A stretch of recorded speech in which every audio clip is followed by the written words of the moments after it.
Belut listrik atau genus Electrophorus adalah makhluk yang luar biasa. Meskipun namanya, mereka bukan belut sejati, melainkan lebih dekat dengan ikan lele dan piranha. Keunikan paling mencoloknya adalah kemampuan menghasilkan listrik yang sangat kuat, mencapai 600 hingga 860 volt. Ini jauh lebih tinggi dari stop kontak di rumah kita.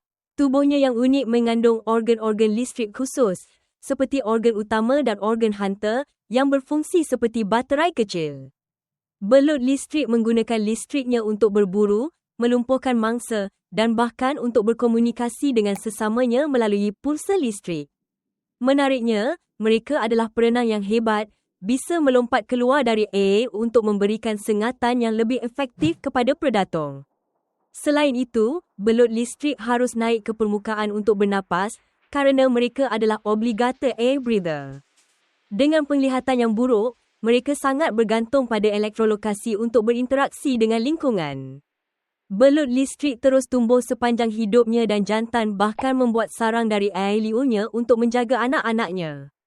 Semua keunikan ini menunjukkan betapa menawannya proses evolusi dan adaptasi mereka terhadap lingkungan yang keras.